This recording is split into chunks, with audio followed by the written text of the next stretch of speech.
son 25 minutos, Cato, dentro de lo que se pueda, porque tendríamos que terminar a las 5:30 y nos gustaría tener estos 5 minutos o 3 minutos para cada una de las intervenciones de ustedes antes de concluir. Cato Arconada, del País Vasco, analista vasco-boliviano, diplomado en Derechos Económicos, Sociales y Culturales y Políticas Públicas, asesor del Viceministerio de Planificación Estratégica de la Unidad Jurídica Especializada en Desarrollo Constitucional y de la Cancillería del Estado Plurinacional de Bolivia. Y su mención honorífica del Premio Libertador al Pensamiento Crítico 2019. Felicitaciones. Y su ponencia es de rebeliones antineoliberales, resistencias de gobiernos populares y golpes de Estado, los casos de México y Bolivia. Adelante, Carlos. Bueno, buenas tardes, compañeros, compañeras. Espero no necesitar esos 25 minutos. No voy a hablar tanto con mis compañeros y compañeras. Y además porque cuando me escribieron, no sé si fue Pedro o si fue Ariana, pero me escriben, estaba en Buenos Aires y me llega un correo como, ¿cuál va a ser el título de tu ponencia? Y yo digo, pues, no sé, y escribí el título más rimbombante que se me ocurrió.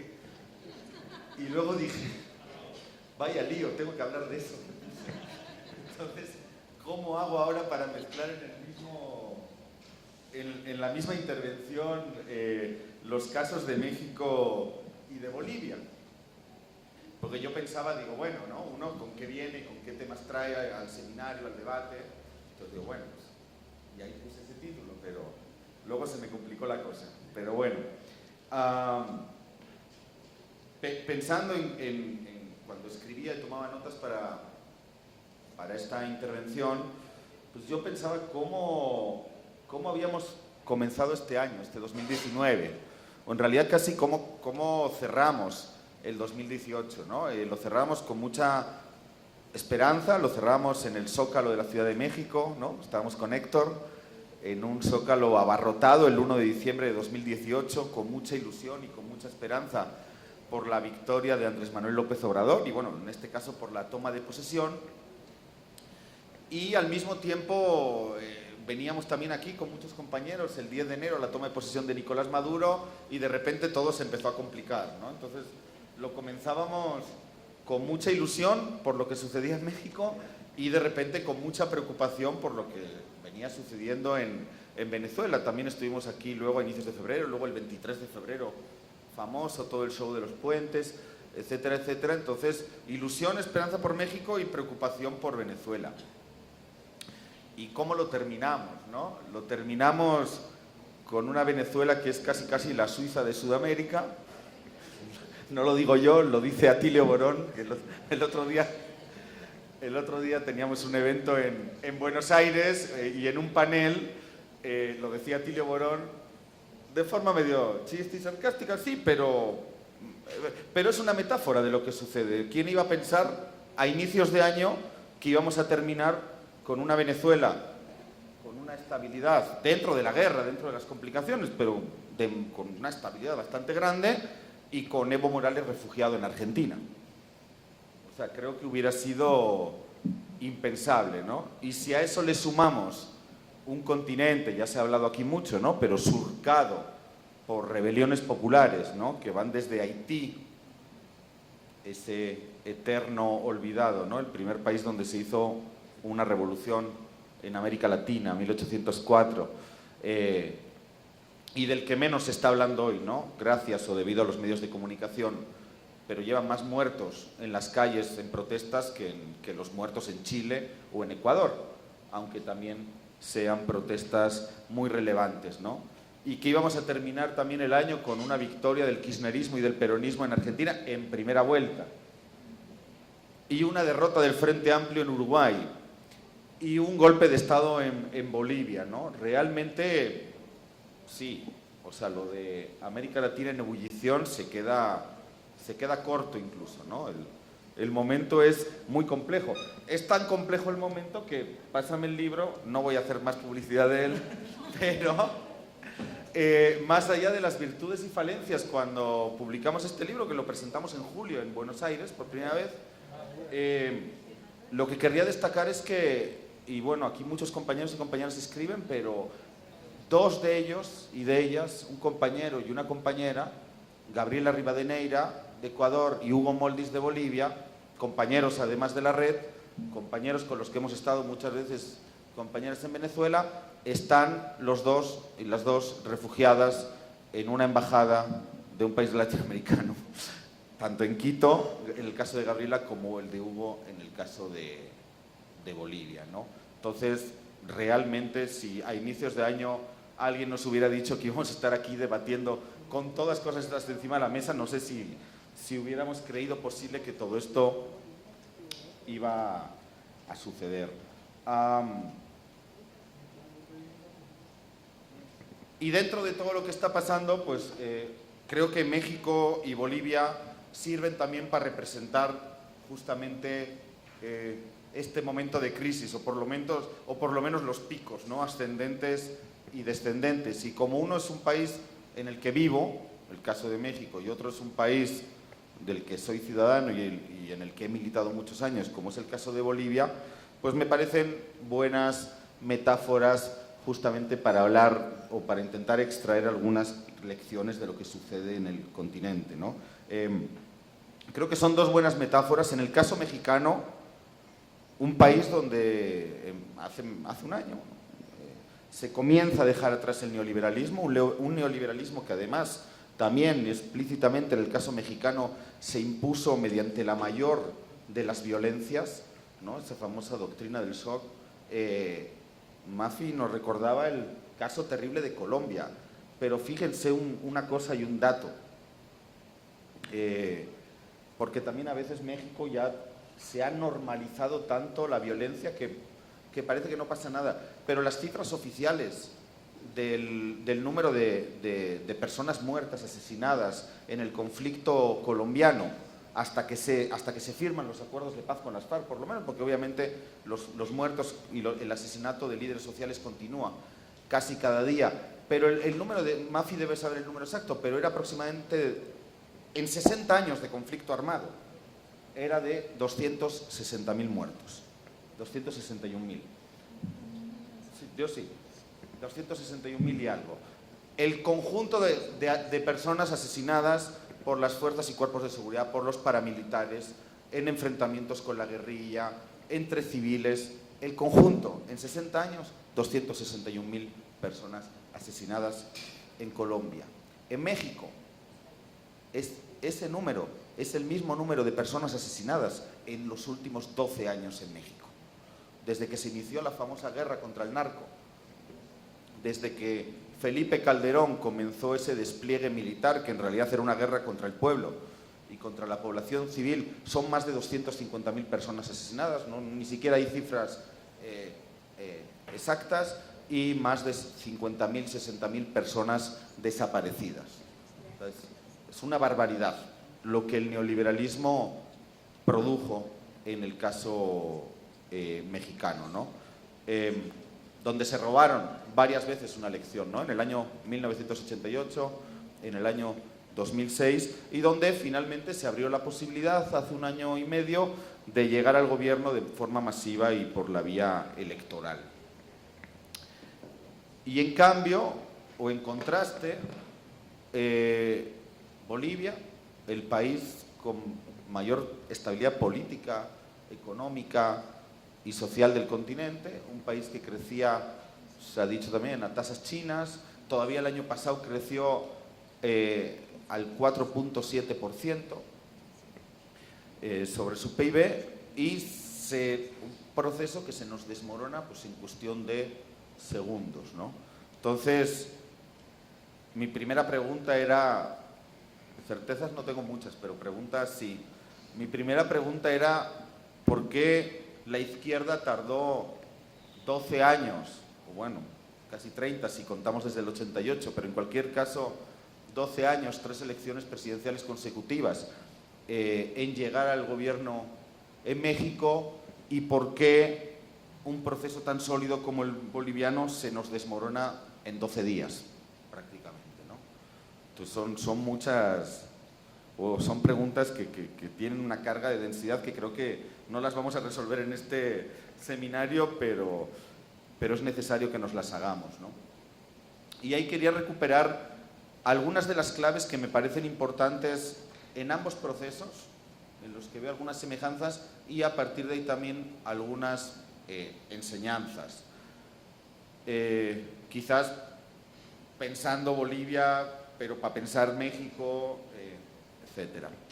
En primer lugar, y en ambos procesos, como puntos comunes, la importancia del líder, ¿no? La importancia de los liderazgos. Unos líderes que, como ya sucedió aquí en Venezuela y como ya sucedió en Brasil con Lula y en Argentina y demás, líderes que hablan, que visten y que tienen el mismo color de piel que su pueblo, ¿no? Un Evo Morales indígena, campesino, aymara, liderando, sintetizando, cristalizando los sueños e imaginarios de todo un pueblo en Bolivia, pero también un Andrés Manuel López Obrador, ¿no? que habla como su pueblo, que come donde su pueblo, ¿no? Porque todos nos reímos de que va a comer a cualquier lugar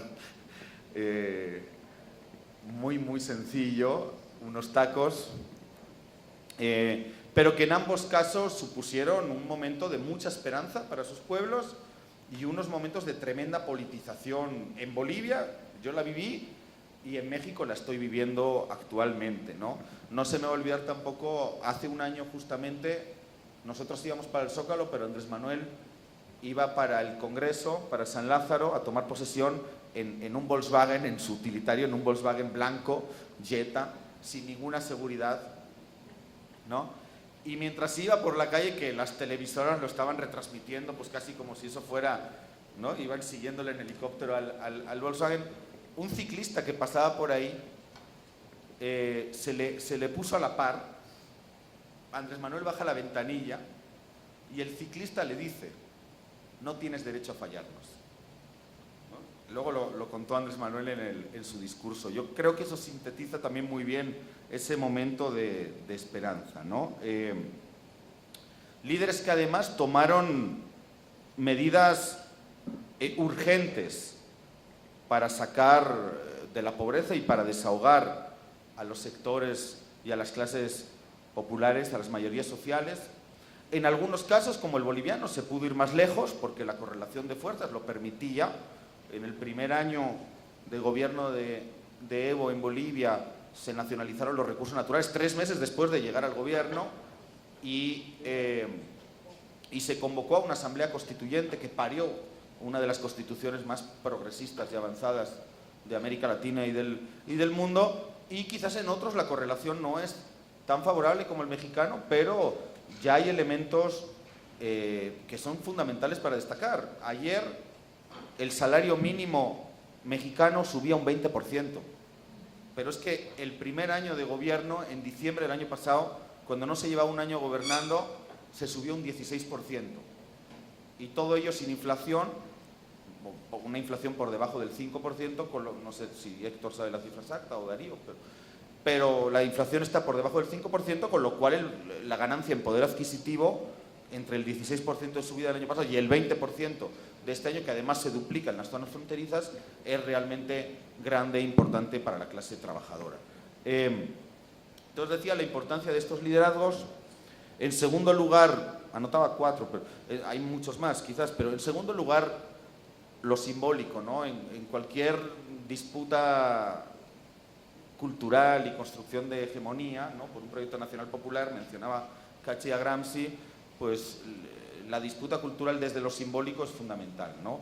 Y yo creo que en Bolivia lo que implicó la llegada de Evo al gobierno, del MAS, de los sectores populares, de las mayorías sociales, a nivel, si lo pudiéramos sintetizar en una palabra, esa sería inclusión, ¿no? Si hay una palabra que sintetice el proceso boliviano en una sola, esa es la palabra inclusión.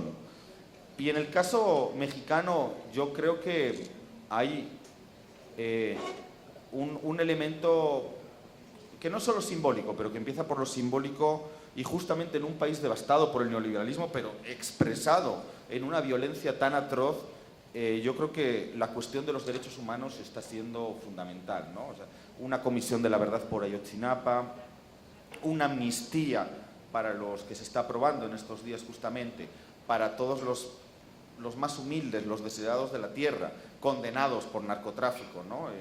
Por el neoliberalismo, encarcelados y condenados. Yo creo que desde diferentes ángulos, pero lo simbólico está siendo muy importante, lo fue en Bolivia y lo está siendo en México. Pero claro, lo cultural no se puede sostener sin la base material, ¿no? Y creo que uno, en el caso boliviano, es de destacar el salto que se dio, ¿no? en mejorar las condiciones de vida materiales de los sectores populares. Cuando Evo llega al gobierno, la herencia del neoliberalismo era de un 38.4% de la población en situación de extrema pobreza, las personas que, según Naciones Unidas, viven con menos de $1 al día.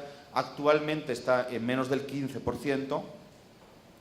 Y en el caso mexicano es terrible, porque estamos hablando de un país del G20 donde el 16% de la población vive, según la CEPAL, en situación de extrema pobreza y el 41% en situación de pobreza. Eso hace un 57% de la población mexicana de un país del G20, de la 13ª economía mundial, viviendo en situación de pobreza y extrema pobreza, ¿no? Y de ahí la apuesta clara que hay por desplegar en la mayor cantidad posible los programas sociales y las transferencias directas a los sectores más marginados. El cuarto elemento que encontraba de relación, salvando todas las distancias, pero que me parece importante ponerlo encima de la mesa, es la relación con Estados Unidos. En Bolivia se expulsó a la DEA, se expulsó a USAID, se expulsó al embajador de Estados Unidos y sin embargo terminamos haciendo vinculante una auditoría fantasma y trucha de la OEA, ¿no? En el caso de México yo creo que también desde una diferente aproximación y sabiendo, ¿no?, que es la frontera sur, pero creo que la decisión que se está tomando es también inteligente por parte de Andrés Manuel, que es, en primer lugar, no confrontar, porque el señor ese que está allá arriba está loco, entonces es mejor no confrontarlo, y más todavía porque viene un año electoral donde México se va a convertir en el muñeco de pim pam pum, ¿no?, de los gringos para su campaña, pero poco a poco ir recuperando la soberanía que anteriores gobiernos entregaron, ¿no? Soberanía económica, territorial, incluso con el despliegue de la Guardia Nacional, etcétera, ¿no? Yo creo que ahí hay varios puentes y varios vínculos, pero sobre todo quería mencionar ahora algunas... ¿Cómo voy el tiempo? ¿Muy bien? Bueno, me quedan 5 minutos. Quería mencionar algunas enseñanzas, ¿no? Aquí ya quizás pensando un poquito más en Bolivia, pero para pensar en México. La primera de las enseñanzas, y lo pienso porque además, Héctor sabe, este fin de semana voy a estar ahí en Baja California, en Tijuana el viernes, el sábado en Ensenada, el domingo en Mexicali, compartiendo con los compas de Morena, y como que uno intenta trasladar, ¿no?, justamente enseñanzas no solo de Bolivia, sino de lo que ha pasado en América Latina, por lo menos para ayudar a pensar colectivamente el proceso mexicano, ¿no? La primera de estas enseñanzas es que el gobierno siempre está en disputa, ¿no? Aunque nos pensemos que se va sentando, que más o menos nos acomodamos y demás, yo creo que siempre está en disputa entre los sectores más progresistas y que quieren avanzar y profundizar más el proceso de transformación, y los sectores más conservadores, retrógrados, que quieren de alguna manera ralentizar el proceso. De hecho, ahora mismo estamos Héctor y yo peleando con una senadora de Morena, absolutamente antiderechos, contraria al aborto, fan de Trump, que es senadora de Morena, invitada, porque no es miembro del partido, pero es senadora. Y la doña nos acaba de poner un tuit que le muestra ahorita mismo, al empezar esta charla. Es senadora, no tiene vergüenza. Dice Lili Tellez: el grupito radical de Morena, Díaz Polanco, y sus fans, y ahí le mete a un compañero, Pedro Salmerón, y Cato Arconada, saben que su guillotina no se puede aplicar en el Senado. Aún así, ordenan mi expulsión de la bancada. Es un acto de simulación para provocar linchamiento mediático en mi contra. Entonces, así estamos en esas peleas con gente que entró dentro de este proceso de transformación y que de repente pues, es más facha que, o sea, el pan se le queda corto. Y sin embargo es parte está dentro del grupo parlamentario de Morena, aunque no sea miembro como tal. La segunda de las enseñanzas, en cualquier caso, es que, además de que el gobierno está en disputa, el Estado es un monstruo. Y nunca, salvo en Cuba, que hicieron una revolución y tiraron abajo todo y construyeron algo nuevo, con sus virtudes, con sus defectos, pero pudieron tirarlo todo y construir algo nuevo. Nosotros permanentemente estamos construyendo sobre las ruinas de lo anterior. Lo anterior es el viejo Estado neoliberal, colonial, patriarcal, y que además tiene cimientos bastante fuertes y bastante sólidos.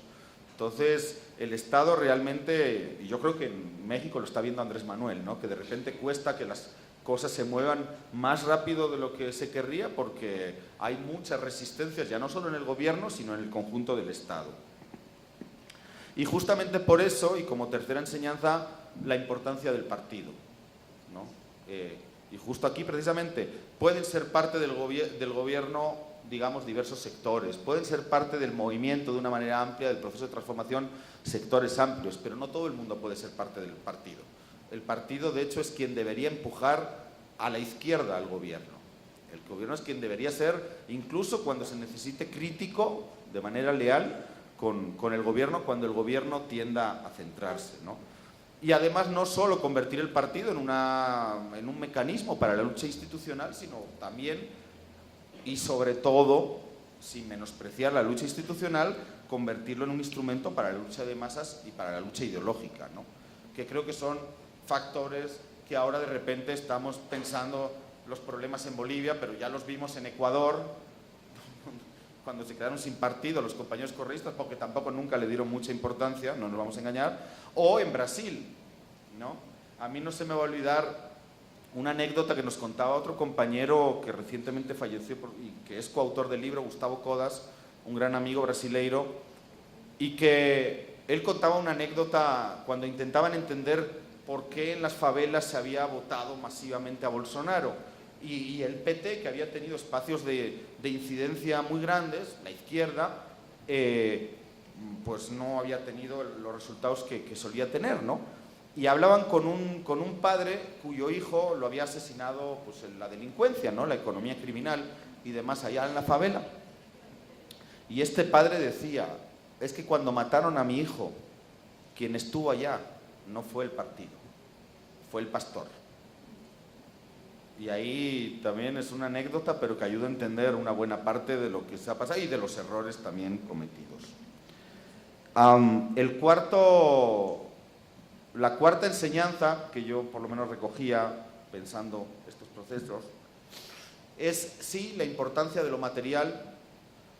La gente no come ideología, aunque obviamente la ideología ayuda a sustentar, ¿no? La importancia de lo material, pero ya ha llevado a este famoso debate que sí está encima de la mesa y tenemos que seguir debatiendo de las famosas clases medias post-neoliberales o construidas por el post-neoliberalismo, ¿no? Evo siempre dice clase media, clase a medias. Y también en esa frase así muy sencilla sintetiza muchas cosas, ¿no? Clases medias que salieron, muchas de origen popular, que salieron de la pobreza, que no se las politizó, o más bien fueron politizadas por los medios de comunicación y que se acaban convirtiendo en verdugos de los propios procesos de cambio, ¿no?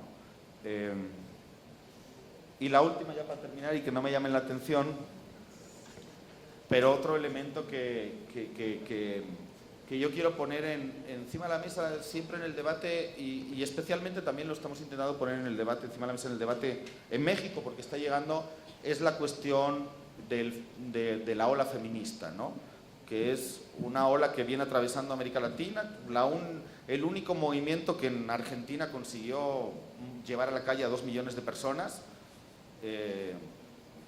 interpelando también, ¿no?, al gobierno y al macrismo, y que ya llegó a México, pero incluso estamos teniendo problemas y debates porque hay hasta todo un problema generacional, incluso con las compañeras, con la actual jefa de gobierno de la Ciudad de México, que es de izquierda, que es feminista, pero que al mismo tiempo tiene una incapacidad para dialogar en los mismos códigos y con los mismos lenguajes con las compañeras feministas jóvenes, ¿no? Y yo creo que ahí, pues yo siempre les digo a los compañeros y a las compañeras de Morena, o sea, eso es una ola que viene y o nos subimos y la surfeamos o nos va a pasar por encima, ¿no? Por lo tanto, no es algo que interpele directamente, ni siquiera en muchos casos este sujeto se siente interpelada desde los partidos, ni siquiera desde los partidos que, digamos, lideran la transformación, pero que es un sujeto que está ahí, que cada vez es más importante y con el que no solo hay que dialogar, sino hay que hacer política. Muchas gracias.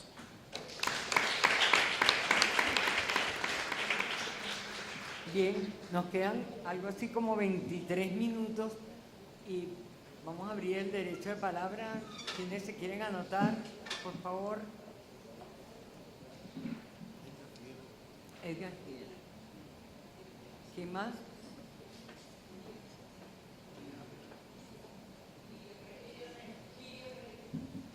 Miriam Reyes.